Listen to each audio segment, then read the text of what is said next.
Hello friends, welcome back to my YouTube channel. So friends, channel to অন্য ভিডিওলৈ স্বাগতম জনাইছো। So এটা Assam direct ৰিক্ৰুটমেন্টৰ ফালৰ পৰা যে গ্ৰেড 3 আৰু গ্ৰেড 4 পোষ্ট হয়, এটা গ্ৰেড 3 আৰু গ্ৰেড 4 পোষ্ট মিলাই কৰি প্ৰায় 12600 পদ মুকলি কৰি দিছে। সো ফ্ৰেন্ডছ, আপোনালোকে পদ কেইটাত এপ্লাই কৰিবৰ কাৰণে কেনেকৈ ৰেজিষ্ট্ৰেচন কৰিব সবিশেষ জানিবলৈ পাৰিব, ভিডিওটো শেষলৈকে চাব।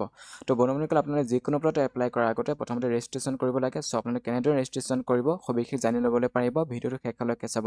বন্ধুসকল, ইয়াতে আসাম ডাইৰেক্ট ৰিক্ৰুটমেন্টৰ যে গ্ৰেড 3 পোষ্ট হয়, গ্ৰেড 3 পোষ্টৰ কাৰণে আপোনালোকে প্ৰায় 7600 পদ মুকলি কৰি দিছে। বন্ধুসকল, এইখিনিতে কয় যে যদিহে আপোনালোকে চেনেলটিলৈ প্ৰথমবাৰ ভিজিট কৰিছে তেনে প্লিজ এই চেনেলটি ছাবস্ক্ৰাইব কৰি লওক। লগত থকা যিটো বেল আইকন, আপোনালোকে বেল আইকনটো ক্লিক কৰি ৰাখক, যেতিয়া মই এনেধৰণৰ চাকৰি ৰিলেটেড ভিডিঅ'সমূহ আপলোড দিছোঁ সেই ভিডিঅ'সমূহ যাতে আপোনালোকে পোনপ্ৰথমে পাব পাৰে, আৰু যদিহে আপোনালোকৰ অৰ্হতা থাকে বা এলিজিবল পদসমূহত অতি সহজতে আপোনালোকে এপ্লাই কৰি ল'বলৈ পাৰিব। চ' ফ্ৰেণ্ডছ, আসাম ডাইৰেক্ট ৰিক্ৰুটমেন্টৰ ফালৰ পৰা গ্ৰেড 3 প্ৰায় 7600 পদ মুকলি কৰি দিছে। আৰু দেখা পাইছে যে আপোনালোকে গ্ৰেড 4 পোষ্টৰ কাৰণে প্ৰায় ইয়াতে 5000 টেণ্টেটিভ পদ মুকলি কৰি দিছে।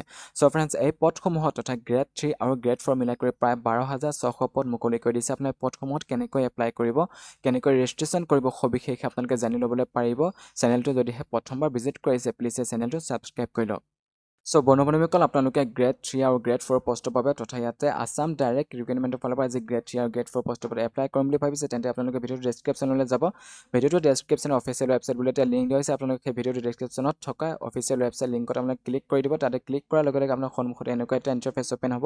ইয়াতে দেখিছে যে যদিহে আপোনালোকে হৈ যোৱা আসাম ডাইৰেক্ট ৰিক্ৰুটমেন্টৰ গ্ৰেড 3 আৰু গ্ৰেড 4 পোষ্টত এপ্লাই কৰিছিল, তেন্তে ওপৰত আপোনালোকৰ সেই এমপ্লয়মেণ্ট এক্সেছ নাম্বাৰটো বহাই কৰি দি তলত আপোনালোকৰ মোবাইল নাম্বাৰটো বহাই কৰি নেক্সট কৰি দিব।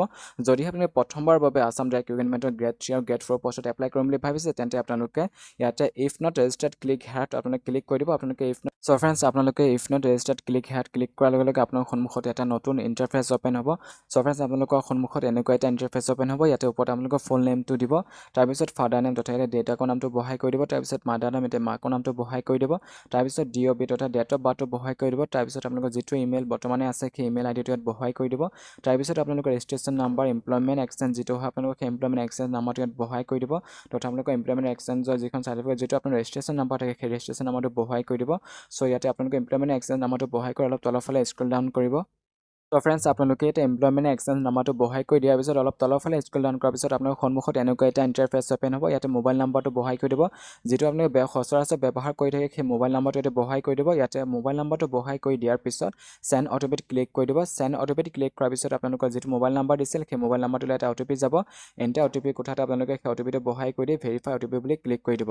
সো ফ্ৰেণ্ডছ, আপোনালোকে ভেৰিফাই অ'টিপি ক্লিক কৰাৰ পিছত আপোনালোকৰ সন্মুখত দেখিছে যে ছাবমিট বটনটো আছে, আপোনালোকে ছাবমিট বটনত ক্লিক কৰি দিব।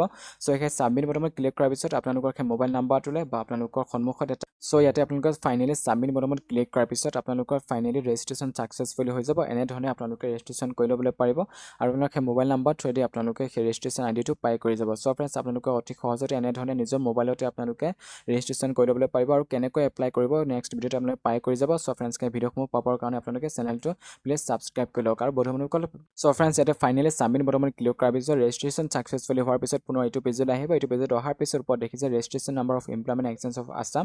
সো ওপৰত আপোনালোকে এমপ্লয়মেণ্ট এক্সচেঞ্জ যিটো নাম্বাৰ হয় তাতে বহাই কৰি দিয়ে, তলত ৰেজিষ্ট্ৰেচন যিটো মোবাইল নাম্বাৰ দিছিল আপুনি ৰেজিষ্টাৰ কৰাৰ সময়ত, তো আপোনালোকে ৰেজিষ্টাৰ কৰাৰ যিটো মোবাইল নাম্বাৰ দিছিল তাতে আপোনালোকে সেই মোবাইল নাম্বাৰটো বহাই কৰি দিব। ৰেজিষ্টাৰ কৰাৰ সময়ত যিটো মোবাইল নাম্বাৰ দিছিল তো তাতে বহাই কৰি দি নেক্সট কৰি দিব।